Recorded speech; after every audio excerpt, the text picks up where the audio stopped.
Hey, welcome back. I'm really glad you're here tonight.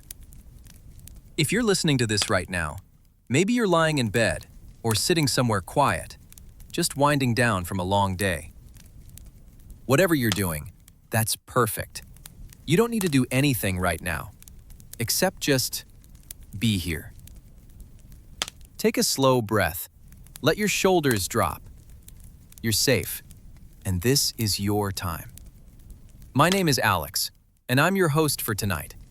I'm not a teacher. I'm not here to test you or correct you. I'm just someone who loves the English language, and I genuinely care about people who are trying to learn it. People like you. So think of this as a quiet conversation between friends. Nothing more than that. I want to ask you something. And I want you to really think about it, not just pass over it. Have you ever studied English for years? Years. And still felt like you couldn't hold a simple conversation? Like the words were all there in your head, but the moment someone spoke to you, everything just disappeared. Or maybe this one. Have you ever watched an English movie without subtitles? And understood maybe 40%, maybe 50%? But when someone asks you, "So what happened in the film?" you struggled to explain it clearly? Or this. Have you ever typed something in English, checked it 3 times, hit send, and then immediately felt that small wave of anxiety, wondering, did that sound weird? Was my grammar wrong? And the last one, and this one gets me every time. Have you ever felt like your English is good enough to understand, but not quite good enough to express who you actually are? Like there's a whole version of you, smart, funny, warm, that just can't come through yet in English. If you nodded to any of those, I want you to know something. You are not alone. And more importantly, you are not stuck. There's a reason this is happening, and tonight, we're going to talk about it. Here's the truth about English learning that most people don't talk about openly. Most learners spend the majority of their time doing passive things. They watch videos. They read articles. They do grammar exercises. They listen to podcasts. And all of that is valuable, genuinely. But here's the thing. None of those activities require you to produce language. None of them ask you to think in English, search for a word in real time, and then say it out loud to another human being. So what happens? You build a huge amount of what I call stored English. You understand a lot. You recognize vocabulary. You can read quite well. But your speaking brain, the part that needs to pull words out quickly, under a little bit of pressure, in a real moment, that part never really gets trained.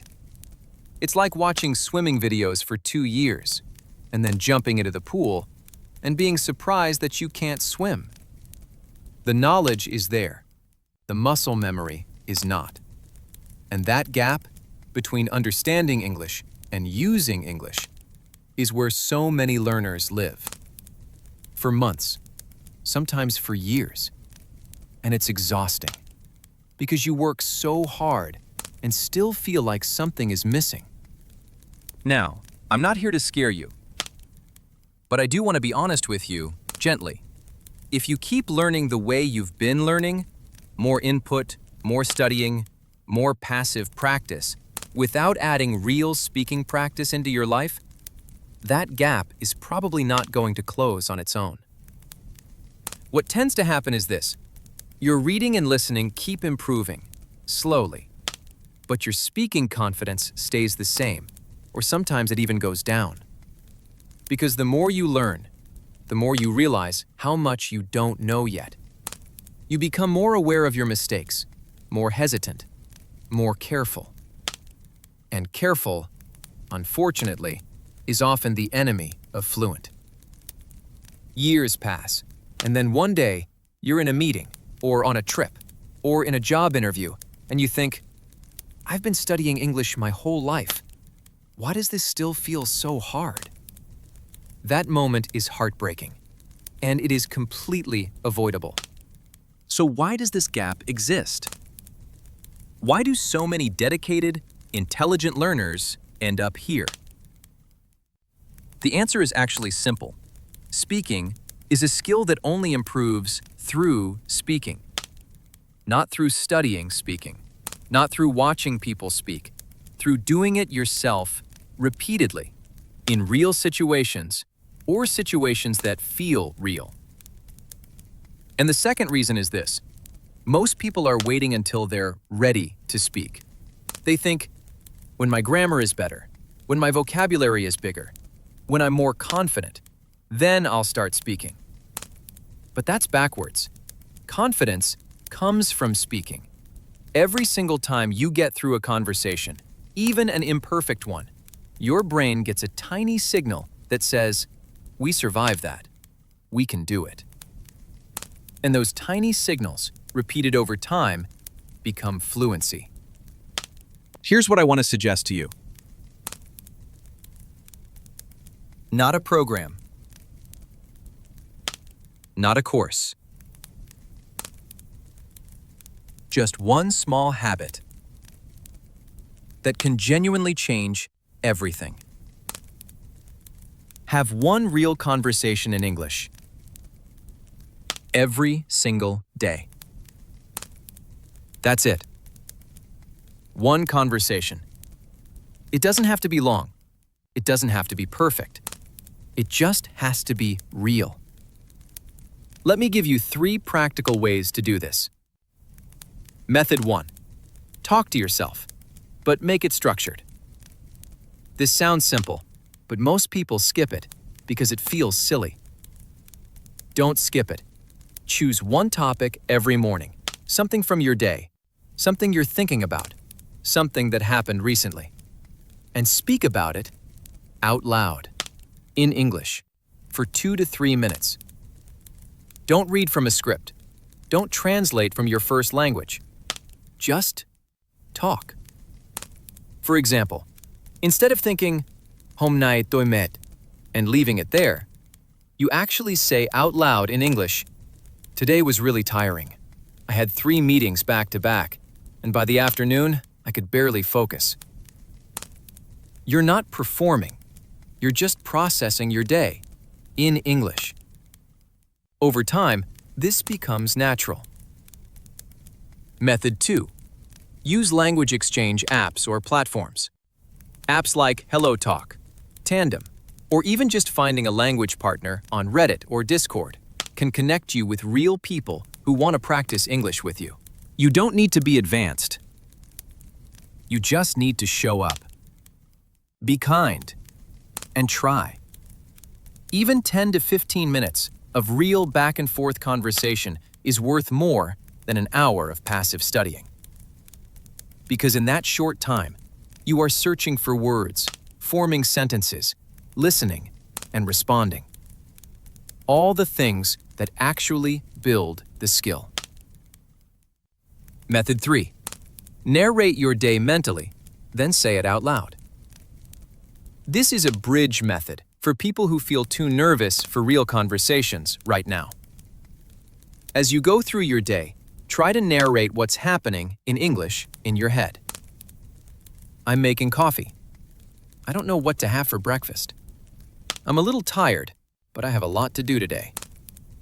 Then, at some point in the day, pick one of those moments and say it out loud. Just one sentence, then 2, then a short paragraph. You're building the habit of thinking in English, and that is the foundation of speaking in English. Before we close tonight, I want to give you 3 simple sentences. These are the kind of sentences that come up in real conversations, all the time. Read them, understand them, then close your eyes and try to say them naturally. I've been trying to improve my English for a while now, and honestly, some days feel harder than others. I don't always have the right words, but I keep trying, and I think that matters.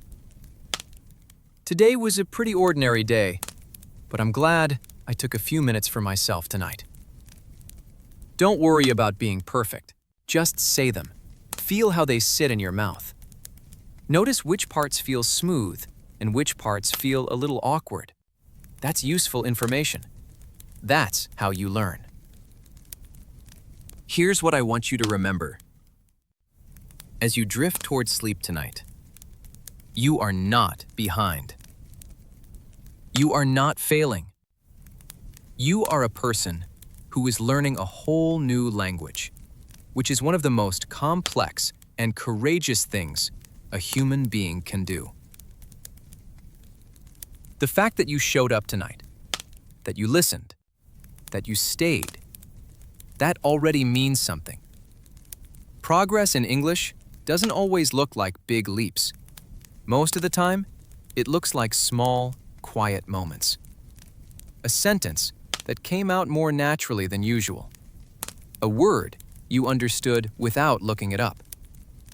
A moment where you thought in English before you thought in your first language. Those moments are real. They're happening, even when you can't see them clearly yet. So tomorrow, just try one conversation. One. Short, long, perfect, messy. It doesn't matter. Just one. And then the day after that, one more. That's the whole practice. Good night. Sleep well. And I'll see you again soon.